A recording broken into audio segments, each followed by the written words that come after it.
This story happened to me in Atlanta when I was super young.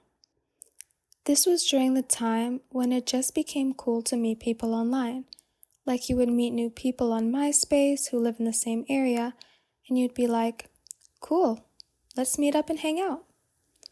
This was also during the time I was on this spiritual, supernatural awakening, and everything on my social media page was about spiritual and supernatural stuff. So naturally, I would have interesting conversations with people who were into the same things. One day, I get a message. It's this kid who was about the same age as me, maybe a bit older, asking me, "Hey, did you read about this? Have you heard about this?" And I was like, "Wow, I've never heard of that. That's crazy." So we would always have these crazy conversations.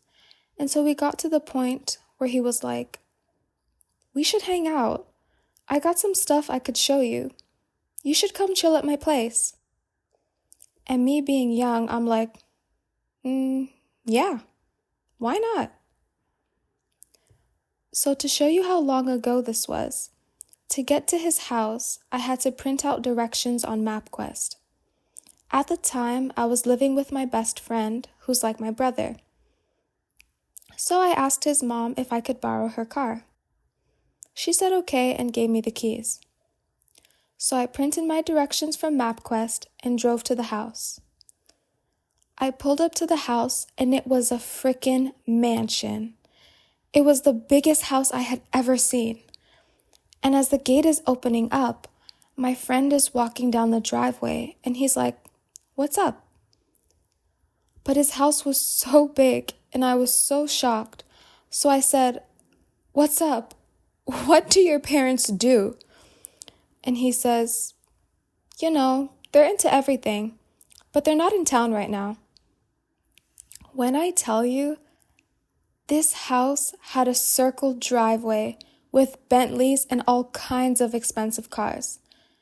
And I'm kind of nervous because this is the first time I've ever been around wealth like this.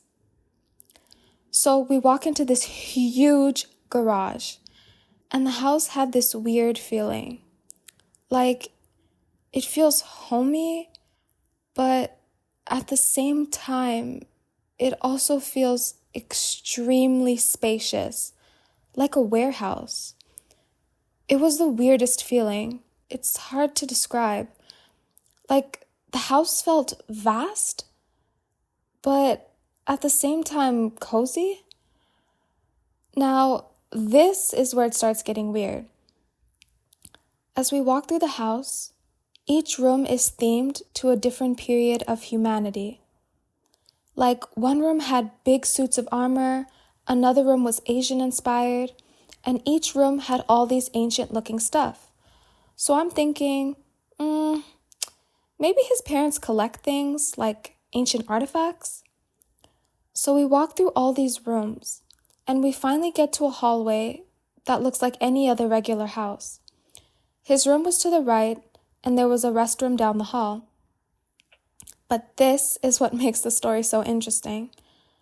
Like, I can remember basic details, but I don't remember all the details. It's almost like the fine details were erased from my memory. Like, I can remember we talked about Social Security, birth certificates, because he was telling me how I could use my brother's birth certificate to get him out of jail. So I can remember the topics, but can't remember the important details about what he said. I remember what he looks like, but I can't remember the exact details. It's so weird. It's like, the harder I try to remember, the more I forget. But I do remember what he sounded like and what their bathroom looked like. Oh, and the weirdest part was the bathroom. I remember asking to use the restroom, and when I entered, there was this huge book. I had never seen a book this big before, but it was leather bound, and you could tell it was really old. When I opened the book, on the first page were these drawings of these beings, and it kind of looked like a family tree.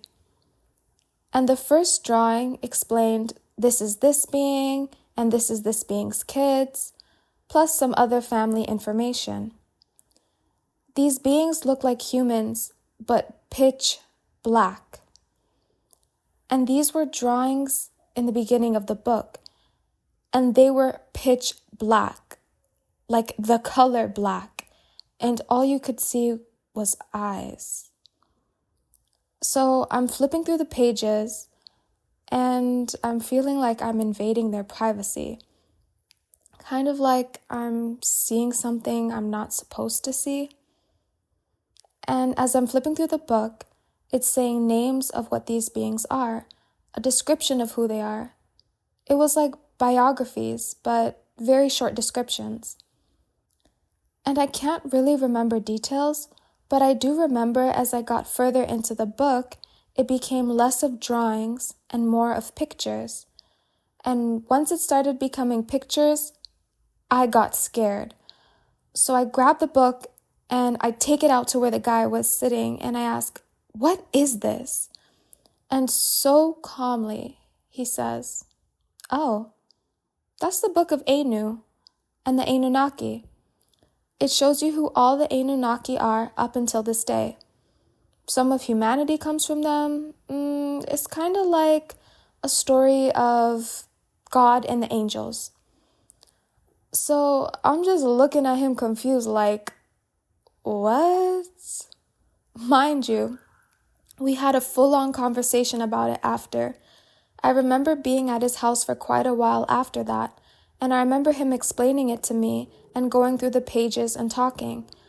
But I don't remember any of it. It's like I'm looking at a memory on mute. I remember when the day ended, I got back into my car, and immediately after I left, I called my brother, and I was like, "You'll never believe what happened." Because we were both on this supernatural journey, and I'm like, "He said this, and this, and that." And my brother's like, "I want to meet him. I want to meet him too." So I'm like, "Yeah, you can meet him." When I got home, I had been gone for hours. To be honest, I don't even know for how long. So I'm telling my brother more and more about the things I remember. And he's like, "I want to meet him." And I'm like, "Okay, cool. I still have the directions I printed from MapQuest. Let's just go tomorrow." And I'm sure he's not really going to care because his parents aren't even in town. Now this is where it gets all the way crazy. So the next day, we follow the directions that were printed on MapQuest back to the same location. We get there, and it's an open field. Nothing's there.